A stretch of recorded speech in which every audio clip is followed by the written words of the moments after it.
I'm never drinking again. Put a hurting on my credit card. I must have bought tequila shots for everybody at the bar. Well, I finally learned my lesson, seen the neon light on Sunday morning, saved no more Saturday nights. I mean it this time, at least until next weekend. I swear I'm never drinking again. Joe Mamas and Joe Daddies. Today we have a very special guest. His name is Andrew Jannakos. I actually just witnessed him opening. Did I say it wrong? That was close. So many people say it wrong though. It's Jannakos. Fuck, man, dude, I would have never guessed that though. No, and like, cause so I work at Joe's on Weed, and so I got to see you perform with the female vocalist of the artist, Carly Pearce, and like my buddy was like, did you hear people pronounce it Jannakos? And I was like, fuck, I think so. Like it was so long ago. But you're right. I should have done my. There's been so many different names that I've been called because I mean, if you look at my last name, it really is spelled Jannakos, but it's just not. But our real name, like my actual Greek name before it was Americanized, is Yannakopoulos, but we Americanized it to Jannakos. But still, nobody can say it. So can you spell Yannakopoulos? Absolutely not. Oh, okay. I was like, that would have been insane. I know it's funny that why. Funny that you brought up like Americanizing names when families come over. I did like I'm still in school, and I did an entire paper on Ellis Island. Do you know why your family, like how it was Americanized by chance? No. Oh, okay. Like who? You mean like who Americanized it? Yeah, because like there's a strong like case that it was the government that like would force people to do it. But then like as I researched it, it turned out for families that moved into like certain communities, they're like, we need to fit in better. So then they would change it. They would change it. Yeah, I believe it was my great-great-grandfather or my great-great-great-grandfather. One of those two that actually like changed it when they came over. See, yeah, I mean, I know a lot of people that have, brought that up, like in their story, just like, yeah, we changed the name. And I was like, oh, good thing we never did that. And my grandpa was like, oh, yeah, we did. And I was like, what do you mean? And like, cause like my last name is Delisle. So that's French, but technically that's an adopted last name. So I'm not French. I'm French on the other side, but that last name's Fentress. Whoa. And I was like, okay, that's not French, And then they were like, well, it used to be Fentress, but I guess people were looking for them. And then they're like, how we're going to hide? We're going to take off the first two letters. They'll never fucking guess. Like, I was like, oh yeah, good idea. Who picked that? Who decided that? But yeah, no, definitely a lot of people hiding or trying to fit in better. Yeah. No, for sure. For sure. But yeah. I'll just address you as from now on. Okay. If I can even remember. So you were in Chicago not too long ago. I want to talk about just the tour you had before that Christmas break with Carly Pearce, and like from beginning to end. I'm sure right away you knew it was just going to be a special moment, but like, did it hit every single, I guess standard that you set beforehand? I mean, it was like, especially to be like my first tour that I had really like gone with an artist with.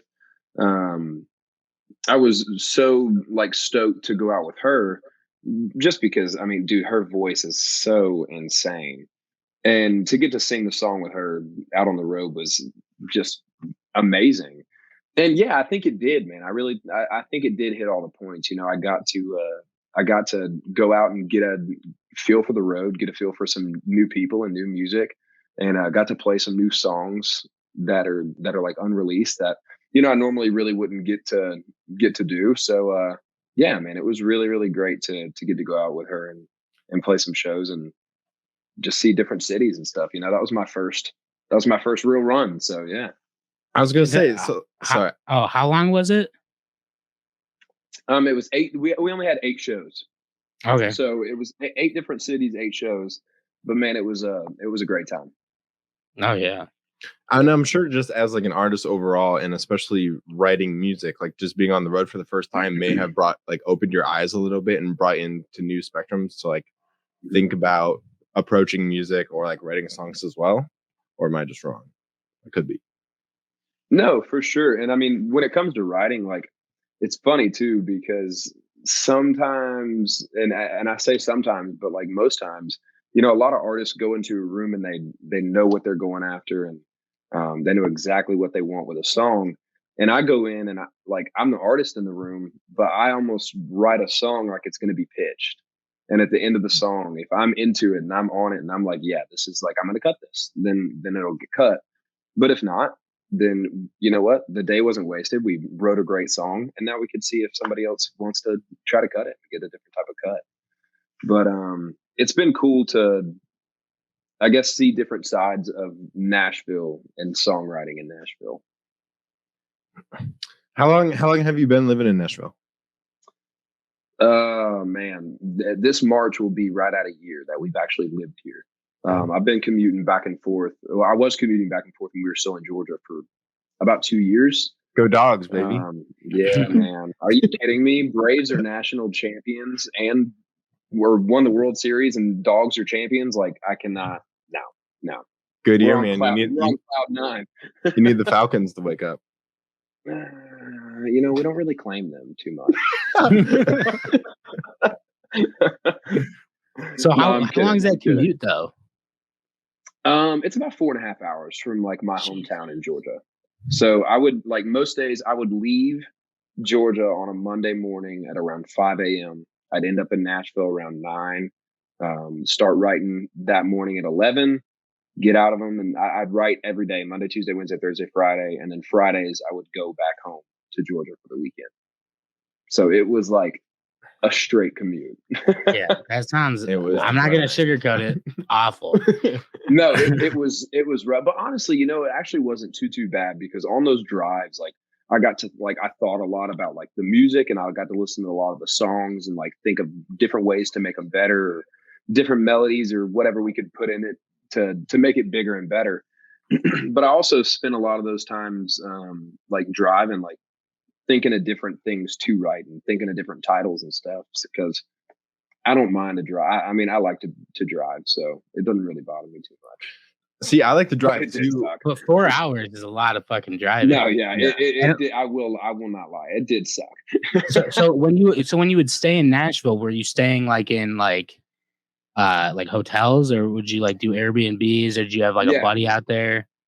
So a couple of times I stayed with some buddies, and then most of the other, like all the other times, I rented an Airbnb for like 2.5 months. And then I'd rent another Airbnb for like a month, and then another Airbnb for like a month and a half, just so I didn't have to like always have a spot, like find a hotel last minute or anything. It's like, what? When I go back next weekend, I'm going back to the same house for the next 4 weeks.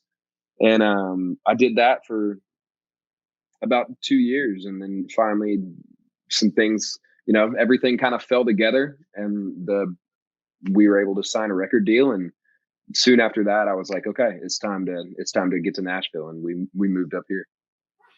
So I'm sure you were on The Voice, and I was I was curious, and I'm sure you talked about this a lot in interviews and stuff. Like, what's the typical question you get about The Voice? Because we're trying to be better, we're trying to improve as a podcast. Like, honestly, most of the time it was like, who's your favorite coach? Or probably the one. Yeah, a lot of them are like really simple questions. Honestly, I wish people would ask harder questions. All right. But, okay. Yeah. I mean, what was the experience like behind the scenes of The Voice? Like, it's not a hard question. Listen, no, wait. It was that's actually a pretty good one. Like with other contestants, was it more competitive or supportive? Oh. No, it was support all the way around, man. Like, we would sit in rooms together, and 12 or 15 of us would be there, and we'd all have guitars, and we'd just be strumming and playing and all harmonizing together. And man, some of the friendships that I made while I was on that show were, just incredible. Yeah, because you guys are like on a team together, right? So they build the team. They do, and this was before COVID too. So I mean, we had roommates, so you were paired up with one person, and I mean, we were sequestered to a hotel for like a month, 3 weeks. Wow. So I mean, we really became like good friends with like our roommates and our contestants and stuff. And you can't like tell anybody anything, right? Yeah, no, we couldn't say anything. We couldn't say anything. So like a lot of my buddies were like, "Yo, like where you at?" And I was like, "I'm on vacation." but in all, I was probably gone, like doing like filming and all kinds of stuff for probably 3 or 4 months. Like going back and forth. I'd be gone. Like the first time was about 3.5 weeks. We went home for about a month. We came back for a month. Came back for 2 weeks. Went back for a month. It was wow. Yeah. How did they find you? Instagram. Oh, okay. I just my now wife, then girlfriend, was like, we were just doing Instagram videos of me singing, and they reached out and they were like, "Hey, we love your videos and we love the way you play and sing, and we'd love for you to audition." And I was like, "Yeah, why not?" And my blind audition was actually the first time I ever sang on stage in my life. Wow. I was terrified. Like, there's no other way to put it. I was freaking terrified. Like, how did you, like, I don't even know, like, did you practice? Like, were you just in your room? Like, no, yeah. I mean, they give you like, they do like practices and whatnot. And like, you get to like run through your song one time with like the band, like not on stage, but with the band and a vocal coach and things like that. And, those experiences were super cool, just because, I mean, some of those players are absolutely incredible, and the vocal coaches were insane to work with, and it was all pretty cool, man. So looking back at your experience with The Voice, like, what was your biggest takeaway? Was it like more on the show side or more like in your career side? I'd say it honestly was more on a personal side. It kind of like legitimately, because my blind audition was the first time I ever like stepped on a stage and sang in front of people. It really gave me the confidence that I needed to be able to like pursue this music thing as a career, and not just be a contestant on The Voice, but actually come off the show and be able to become an artist. And it gave me that push to be able to do that for sure. Yeah, that's cool. And I'm sure, and I mean, it's super cool. I know about your wife and your son's story, which is super awesome. And thanks, I couldn't believe, like, just going through that, like, all right, like, we're doing this, especially as a family. Like, I'm sure it was just a very cool moment for you and your lady. Yeah, it was a lot at the same time. Also, just being away for such like long amounts of time, and especially because our little man was like so little then, like he was so small then, and I really had just met him. So like, I was coming around and I was around for a while, and then all of a sudden I was like back and forth. So he was like, "Who's this guy? Oh, well, he's back. Well, now he's gone. Now he's back." And so it was confusing to him too. So there were definitely some hard times in it as well, but it all came together in the end, man. That's awesome, dude. Yeah, that's really cool. Thank you. So okay, I want to talk about writing music for a second. This is like this is a topic just as the two of us just enjoy trying to pick as much because our brains are so wired to not that. See, okay, you say that, but I think if we actually put our minds to it, we could probably get better at it if we like practice. I can write the shit out of poems. Okay, I can write poems because I'm going to say this: if you can write a poem, you can write a song, because that's poetry. Is a song without music. So Andrew, in high school, I will give girls my math homework, and they would give me their like English assignments to do poems, and I was just like, there you go, bring them in. Is that how you picked up girls in high school? Yeah. So yeah, he's like, I'm not gonna say no. Yeah. Actually, I am curious. I'm gonna go off topic about writing music. Because I literally I wrote down your hometown, but I know it's small. How many kids did you graduate with in high school? So funny story. I don't know if I've ever said this live or not, but I actually dropped out of high school, and when I had just turned 17 years old, I went to my dad and I was like, man, it's just not for me. I just it just didn't click. And he was like, look, this decision is solely up to you. But if you do, you're not going to live in my house for free. You're going to work, you're going to get a job. And so I just started working. And, again, I guess it all kind of came together in the end, man. But, I solely believe that there's people who are book smart and there's people who are street smart. There's people who get school that become doctors and lawyers. And then there's people like me who drop out and become musicians. Dude, first of all, I love the response by your dad. Like, I love how he's just like, listen, fine, but like, you ain't just gonna do nothing. You ain't just gonna do nothing. Yeah. That's awesome. Yeah. It was honestly probably one of the most terrifying days of my life when I did that. But yeah, man. Were your friends like, oh dude, you're badass? Not really. I honestly I only have I have friends back home, but the few friends, like real friends that I have back home, there's only a handful. And those few I've known for 10 years. So when I left, I don't even think people noticed. I mean, if they did, they didn't text me and be like, hey man, where weren't you at science on Thursday? But yeah. I don't think I've ever said that on a podcast I mean, a lot of people that know me know, but yeah. Dude, but it's so cool because you did that and it worked. Yeah. That's what I'm saying is if you were if we just picked you off the street and you were a homeless guy, it would be a completely different story. You'd be like, I dropped out, and we would be like, maybe you shouldn't have. But this, you're killing Andrew, it. You are encouraging high school students that you can drop out and it's okay. And it's great. We're drop out now. If you don't, kids, you're don't drop out of school. Finish school. Yeah. Okay. Yeah. Well, because here's the thing: is I remember being I just fuck this place. Oh, yeah. Well, I mean, I said that a lot too. I can sound out words, but beyond that, and then no. But I was I remember being fuck this. I don't want to be here. I want to drop out, and my parents would be like, "No, idiot." I mean, honestly, when I first brought it up to my dad, that's kind of how he was. He's like, hell no, are you stupid? And I was like, obviously,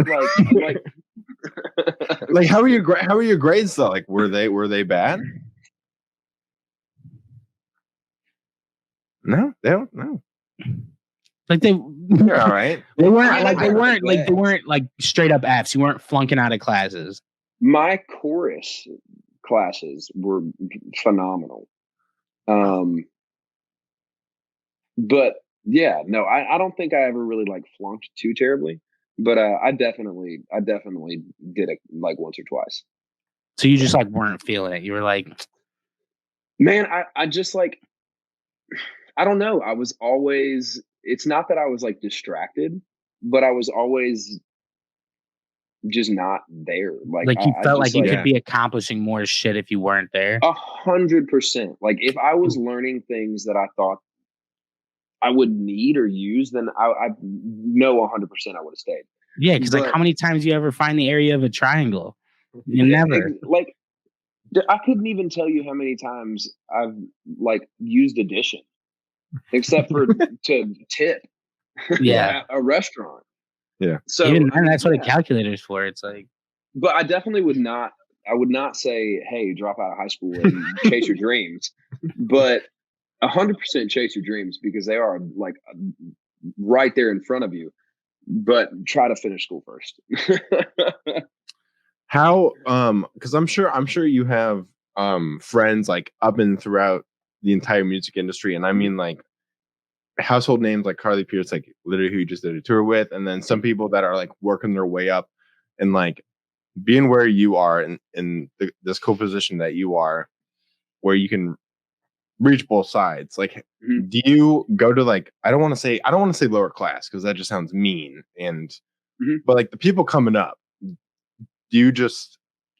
are you able to talk to them and like encourage them, almost coach them, like the newcomers in a way? It's like up and coming. Go for it. Because I love when people chase their dreams. I love when people get creative and they're just like, fuck it, I'm doing it. Like, and that's 100%. What I'm trying to get at, like when they tell you, or that was anytime. So, and I have had a lot of people like write me, a lot of younger like people than me. And dude, I look 21 at like 22 at best, but I'm 28, and people don't know that I'm 28. I mean, it is what it is. I got a baby face, but some younger kids will reach out and asking tips and stuff like that. And it may not be the best advice, but it's the only advice, and it's the only thing that I did to make what has happened possible with my music. And that's 1, hard work, 2, dedication, and 3 is you speak things into existence, and you use that, because if you speak it into existence and you put it in your mind and you put a goal to yourself and you don't let anything get in your way, that goal will get done. And you can't fail because you tried. That's not failing. You tried and it didn't work, so you get up and you try again and you do it again and you do it again until you do succeed. But I mean, that's really, man, like when I got off The Voice, I looked at a couple of guys that I had got together in my hometown, and we were playing some like bars and stuff, and they were like, all right, so what's like your big picture? And I was like, I'm going to sign a record deal within like 2 years of now. And they were like, okay. And I was like, I'm telling you right now, I'm going to sign a record deal within 2 years of now. And I signed a record deal in a year and 4 months. Dude, that's sick as fuck. That's so awesome. Yeah. And I will say TikTok definitely helped with that being possible, but I still 100% would have signed that record deal within those 2 years. And you just got to put your mind to it. And it's also a team, man. It's not just me. Like, my wife is a huge part of my team. My day-to-day manager is a huge part of my team. So like Sony's team is a bit like, it got so much bigger once we actually did sign that it's not just me anymore. It's an entire team. And I'm just blessed to have them, honestly. Well, and honestly, going back to the fact that you're 28 is because I that was the one thing I didn't look up before we logged on with you. And I looked it up when you said that you were married. Like you're like, she's my wife now. And I was like, oh, okay. And I was like, because Colby is the only person I'm the youngest out of the 3 of our team. Yeah, he's 17. Yeah, I'm 17, but I just take a bunch of testosterone. I'm just kidding. But You're 23. I'm 23. I have to think I know. I know. Like I'm always like, what? Are you kidding me? Wait till you get to I know, because I watch my parents do it. Like honestly, this year my dad thought he was turning 60, and my mom was like, "No, idiot, you're 59." Dude, that's like, my dad did the same thing. My dad texted me, and he's like, "Hey, you coming back for my 60th?" And I was like, "Well, I guess I'll be there next year." Like, like, you're not 60 yet, idiot. Like, but so I looked it up because like Colby's married, and I was like, because I went into it knowing he was the only person we had interviewed that was married. That was no. Oh. That was younger than me. Oh. And then he said he was married, and I was like, "What the fuck?" Oh, and but like, so how old were you when you got married? It was last year, so 27. Oh, that's normal. Yeah. That's like, I feel like a normal age. Like, is it? Like, I have to get married next year. No, you don't have to do anything, buddy. You don't have to drop out of high school, and you don't have to get married by 28. No, we're just saying, like, but you gotta follow your dreams. I feel like, like late 20s, early 30s, like that's like around the time you start like deciding, oh, okay, like I want to get married. I feel like that's pretty industry standard, But like, there are a few out there that are like very special. Though, like one of my, I wouldn't even say one of my best friend back home. His name's Dylan Friend. He is like, shout out straight up. Like, he means the freaking world to me. And we've known each other since we were in second grade. And him and his wife have been together. I'm pretty sure we were either in 8th grade or we were freshmen in high school. Wow. And they have 2 beautiful children of their own now. They have 2 adopted kids that are, I mean, dude, they just have such a beautiful family. And I mean, I was like, dude, y'all got married at like 21, or I think she was 21 and he had just turned 22. Yeah. And I was like, wow, like this is when y'all are supposed to be living life. And they were like, we are, but we're doing it like with each other. And I was like, dang, dude, if I could just like find that love. And that's what I thought. I was like, dude, if I could just find a love like that. And then my wife and my son kind of come like walking in my life very soon after.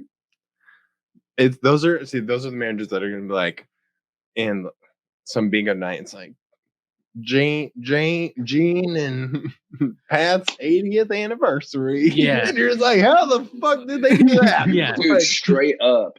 I think that's what growing older teaches you. It's like you respect when couples are together for like 50, 60, 70 years. Yeah, when you hit those like holy 50, shit. 60, 70 marks, you're like, You guys, what? You guys have been through hell. I'm pretty sure I saw that the other day I had to get a COVID test, and I was in the place, and all of a sudden, it was like a 3-hour wait because I was in Indiana visiting my parents, and these guys, it was like this older couple, and they called the name, and the lady jumped up and she started walking, and she got halfway there, and she turns around, she goes, "Come on, Richard," and he's like, "All right," you know. And I was like, they've been together too long.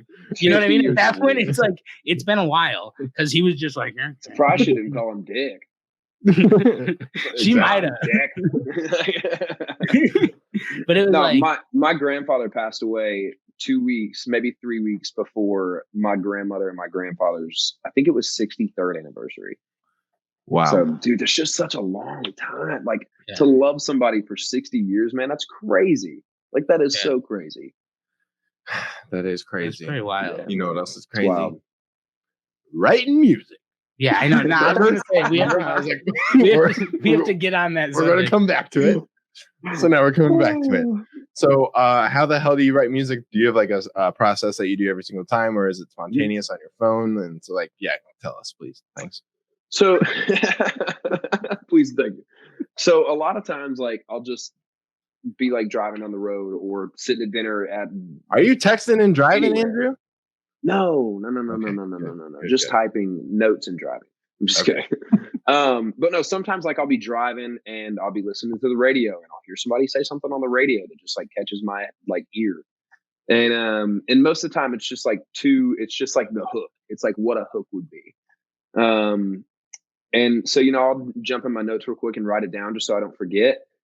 And then I'll be like at dinner at Longhorns and I'll hear like the people next to me like talking about their fight they had the day before, and I'm like, make a song out of that sometime. And then I really base it off of like who I'm kind of going into a room with. I kind of base like the titles off of the people, and because a lot of times I kind of know what I'm looking for, and I also know a lot of these guys, and I mean all these guys in Nashville are freaking insane. Like they're just insane. You know what I'm saying? Yeah. And so a lot of times I'll bring the hook and I'm like, hey, this is the hook I thought of. I don't really have too much more, but like if we did something like this, and they'd be like, oh yeah, and then we could do something. And it just kind of like pops off. Most of the times I like to personally start with like writing a solid chorus to get that foundation of the song. Get the chorus down and then write verses around the chorus just to like mold the song together.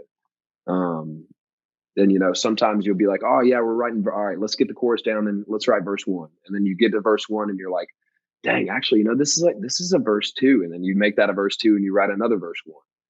And so it's really cool, man. It's really cool to go into a room with a bunch of different musicians and a bunch of different guys and be able to leave with a song. Like it's badass. It's a badass job. It's a really cool job.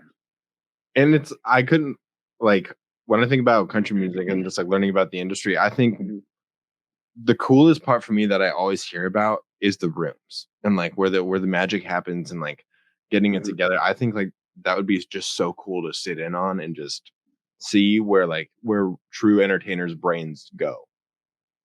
Everywhere. You everywhere. You couldn't even everywhere.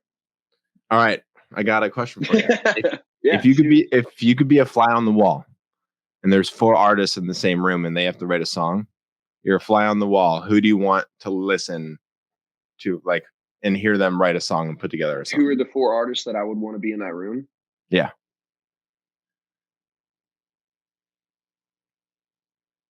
Luke Combs, Sam Hunt, Kane Brown. God, there's way many. There's so many more.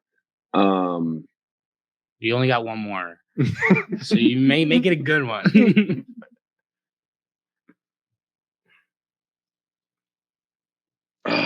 Man, No pressure. Yeah. probably Brad Paisley. Okay. Dude, that's what I was hoping he was gonna pick. I'll tell you why. Because I was reading your Wikipedia page today, and I don't know if you've ever checked it out or if you had. I haven't actually. I didn't even know I had a Wikipedia page. Dude, so the cool thing about this conversation is that you now know that you have a Wikipedia page, And we can add on it that he dropped out of high school. Yeah, we can add that. Oh, I don't think God, that wasn't in here, unless you don't want us to. Here. He does not encourage it. He's like, listen, he Hey doesn't. kids, go look up him. He's great. Mom, he didn't even finish 11th grade. All right, you're right. Okay, fine. End well. All right, okay. You in that battle. Okay. So I didn't read any of the sources on here because I never do on Wikipedia. I just roll with it, But it says that you cited your earliest influences as, and this is what caught my eye because I was like, that's I think very peculiar for a country artist. You wouldn't hear. So it's Brad Paisley, Shania Twain, NSYNC, and Eminem. And I was like, damn, that's such a good variety of they're I wouldn't say any of those are the same, and the only 2 that are country are Shania Twain and Brad Paisley. So that's why I was like, I'm hoping it's one of these 4. Went for your last one. There's so many more too. Like so many more artists that I get inspiration from. Not only from their lyrics, but also their music. Post Malone being one of the top ones, dude. That dude's a badass. Yeah. So what? Justin as Bieber as well. As an artist, what do you love about Post Malone? Right? Is it his lyrics? Is it just his beats, his voice, or is it just everything? I think 1, it's his voice for sure, and 2, it's because a lot of people don't know this, but Post is a mega uber country fan, huge country music fan, and I just think that's so cool, man. That he's one of the biggest rappers in the world, but yet when he hops into his truck, he's blaring Brad Paisley, he did that. He did the video in the studio of him doing "I'm Gonna Miss Her." That was just badass, man. And for him to have that different type of artistry that just inspires people, man. That I did love when he covered that song. That was super cool because it reminded me of seeing Tenpenny Came to Joe's recently, and he did a what was it called? Fast Car. Yeah. What's the word? Oh, cool. Cover? Dude. Yeah, a cover of Fast Car. He did a little VIP thing and did a cover of Fast Car. Fast car. Yeah, and that's one of my favorite songs of all time. And I was just oh my God, that sounds great. What songs do you like covering? What songs do you that aren't my Dude, there's so many, man. Okay, I'll help you. That are not country music songs. Okay. I really love to sing gospel music as well. Okay. Ocean, Hillsong United, and I love Hillsong. But other than that, Ed Sheeran, love Ed Sheeran, Justin Bieber. Oh man, One Republic. God, I couldn't even tell you. I've done so many different covers that you almost go brain dead right when you ask that question because you've done so many different covers. But yeah, I mean, I guess that's just a few, but I could probably think of more if it wasn't like on the spot, but these are always on the spot. Yeah, that's true. Yeah. That's we've done a couple of these interviews where people have asked us for like, can we get a list of questions ahead of time? And I was like, it's a podcast. Like, we're like, shit, we don't know. I'm like, it's a conversation. Like, we don't plan this out. We don't even know them yet. You just have a conversation. Yeah. Like, if you have a list of questions, we would love to see that. That's true. You can ask us. You send us the questions you want us to ask, and then there you go. And we'll work off that, But exactly. When are you touring next? So we're working on some stuff right now for probably like mid 2022. And I can't really say too much other than that. Yeah, I hear details will be coming soon. Cool. So where can people watch out for those details? Instagram, TikTok, Facebook, just about any of my social media platforms. Awesome. And we'll throw that link for your follow and we'll add it in the description. Well, dude, next time you're in Chicago, because you're definitely going to come back eventually. 100%. Oh wait, real quick before we wrap up, what did you're not in Chicago right now, but when you were in Chicago, what was one of your favorite things you got to do? Or were you just in and out? We were just kind of in and out, but I got to eat Chicago style pizza. I don't remember where it was from, but it was really freaking good. Like deep dish? Yeah, that was like the one thing I wanted to try, Chicago deep dish pizza. Had you ever had in Chicago? No, never. No. That was my first time to Chicago. And Wow. the first time that I came was my first time. So the first time I came was my first time. I wasn't gonna point out that statement, but I'm glad you did. I definitely mumbled it to myself. Yeah, I mean, like, I just sound like an idiot. But no, I put it on my bucket list. I told my manager, I was like, we have to have Chicago style deep dish pizza. If we don't, y'all are gone. You're like, I need a new management team behind me. If this doesn't happen, you guys only have one job this entire tour. Wings and pizza. If those aren't there, when we get back to Nash, hit the road, Jack. You're like, someone's getting reassigned. Like, did you but so like I the only reason I asked, did you ever had it before, is because I guess, and I didn't know this, we had someone come on and tell us that they had only ever had Domino's deep dish, and I was like, Domino's deep dish, was that Drew? I don't know. Yeah, then because I've learned that day that Domino's had deep dish. Because I was like, I was about to say Domino's has deep dish pizza. That's news to us. So, like, here's like another thing. I could not tell you the last time I had Domino's. If I did not eat authentic Italian pizza, my ancestors would fall. Like, if I ate Domino's over anything that's like real Italian pizza around here, they would roll over in their grave. All right. Like, no. Follow up then. So let's talk about pizza. Let's talk about pizza and let's talk about Nashville. Do you have a few minutes? We're not going to keep you, we're not keeping you from anything. Dude, absolutely. Okay. No. Perfect. So, what is your go-to pizza out in Nashville? 5 points. 5 points. Noted. Okay. Yeah. Because I'm always 5 points pizza east. Go to the east one. Okay. Not that the west is bad, but the east is always just like just a little bit better. Oh, so the west is better. And get the garlic knots. The garlic knots are freaking.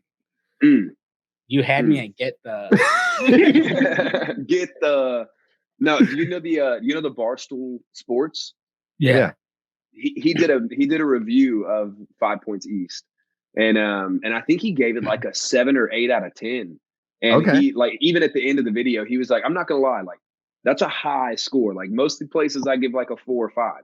He's like, I gave it an 8. Like, that's a high score. I don't want y'all to think this place is bad. This is like the most authentic Italian pizza that I've had in a while. And I was like, hell yes, dude. It's so freaking good. So, like, because I was only in Nashville for like a night or a night and a half, like a day and a half. Like, we did not have time to find pizza because I feel like you kind of have to search for it. It's not like a pizza city. Well, there's a lot of different pizza in Nashville. So, but we spent like a week in Tennessee, but we were like out in like Pigeon Forge area and stuff. And you can't find pizza out there for shit. And like there's a lot of Domino's. No, like not even. It was Not like, even? dude, it's bad. Like and like the one place we went, I was like, this is okay. So like, yeah, that's what was like worrying me about Nashville. I was like, I don't know, man. But yeah, that's awesome that we now know that there is a place. Dude, and if y'all are in Nashville, just holler at me and we'll all go get 5 points and then bring it to the house and I'll hang and make a bonfire or something. Oh, hell yeah. Noted. Like, I love bonfires. Come on. I love bonfires. I love pizza. That's the Hell worst yeah. part about living in the cities. You can't have a goddamn bonfire. If you do, like all the Like, neighbors people have will call bonfire out me here. bonfires. Like, all right, shut up. Dude, I have had bonfires that were taller than my house. Man. That's what I like to hear. Out in the middle of a field in the middle of South Georgia, just trees piled up 25 feet high, and then you just pour gasoline all over it and let it go. Yeah. I'm talking like huge fires. That's dude, like Langston and all those guys, Travis Denning, all those boys. Oh yeah, they're all Georgia boys. They know what I'm talking about. Like them Georgia boys know how to get a fire going, dude. It's crazy. I mean, bonfires. I was trying to like think of a would you rather this or a bonfire night? Like, okay, no, because it's too obvious. He'll say bonfires. Yeah, like so many, like there's like it'd have to be like, would you rather go to Bora Bora for free for 6 months, or go to a bonfire for one night? And you'd be like, oh man. You're like, dang man, are there s'mores?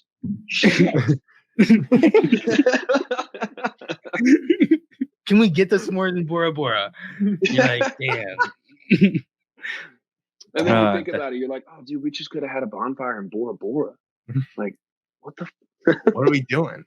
All right, let's go to Bora Bora. Yeah, so like I'm not like I know that you said that you really couldn't remember the exact pizza place in Chicago. Probably not. I was thinking it was probably Lou's or Giordano's. I know that it was right around the corner from Joe's. Oh, that's probably Lou's. No. That sounds like it could have been familiar.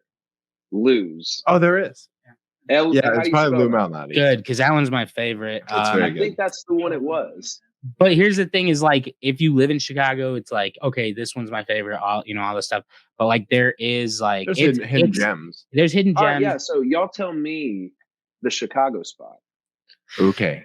Yeah. Like no shit. Okay. So Pequod's is really good. Pequod's is the one I was gonna say. But there's this new place we just found, and it's on Belmont. I think. I don't know. Whatever. It's called Pizza Serio. Serio. Oh my god, it's so good. It's coal fired and it's just like beautiful. See that? Yeah, that's cool. Slices. That's cool. Yeah. And they have one pizza. It's called Sweet Heat, and it's like sweet peppers. They put honey on it and sausage. It's like a spicy sausage. Yeah. See, but I also so then there's another one that's like I feel like kind of gets like it kind of gets pushed down because the two big ones are like Lou's and Giordano's. Well, Gino's East is supposed to be, but really Gino's East is like slowly becoming one of my favorites. And honestly, I mean, it still will never like I will always love Lou's number one, but yeah. But then Gino's East, I live downtown, so I'm like proximity wise closest to Gino's East. It's literally a 2-minute walk from my apartment. Yeah, and I eat it an unhealthy amount, and it's so good. And they got this one called the Chicago Fire, and it's like spicy. It's got a giant fucking jalapeno pepper on the middle of it, and it's like, dude, I could eat that. My mouth's watering. Is it? I am very fucking hungry right now. Dude, I was going to say, now I want pizza, and 5 Points East is fucking 35 minutes from my house. All right. And they don't deliver. two final questions. We appreciate you sitting down with us, dude. We've had a lot of fun. Two final questions. Absolutely.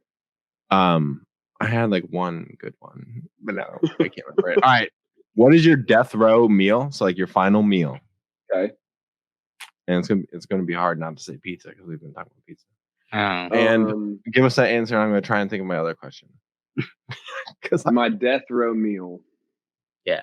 Like you're going to the electric chair, Oh. and you get to pay one meal. I remember the question. I know what it would be. So my yaya makes pasticcio, which is a Don't act Greek, like you know what that is. which is a Greek dish with noodles and it's got like nutmeg and cinnamon and ground beef and then like cheeses and all kinds of different like cheeses on top. And it is to die for. That would probably be it. Pasticcio. All right, and my final question. You can say one of the names before if you want. Living or dead. You can have a beer with. It doesn't have to be country music artists, but like musical artists of all time. You could have a beer with them. Who would it be? Brad Paisley.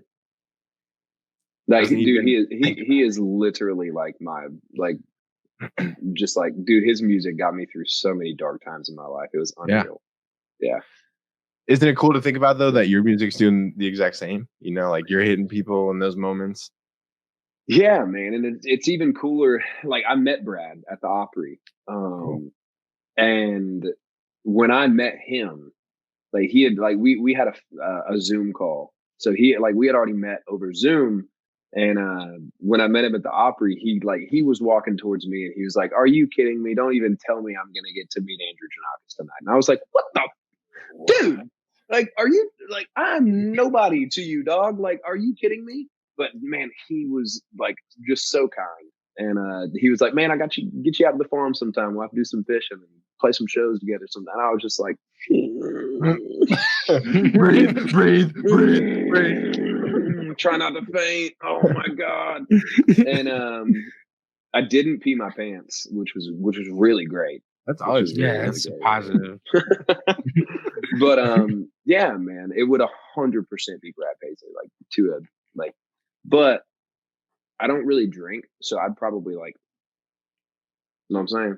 Hey, you can play some pool. Oh, you gonna smoke? Yeah. Oh, so. No. We can say that on the show. Oh, you gonna dance with No. little Mary Jane? No. Got you. All right, Andrew. Thank you so much for I coming know on, I dude. Yeah, I'm right. Thank you so much for coming on. Seriously, if you're ever in Chicago, beer's on us. Hey, absolutely, man. And yeah, it was great talking to you, dude. And we are looking forward to see what you do with the future, man. Thanks, man. And I again, man, I appreciate you guys for the time, and thanks for hanging. And whenever y'all are in Nashville, 5 Points Pizza on me. How about that? Let's go. Awesome. Deal. We'll on, email boys. your team. We'll email your team when the episode's coming out and stuff. And Cool. yeah, man. Cheers. Thank you. I appreciate you guys, man. Thank y'all. By the neon lights, thank the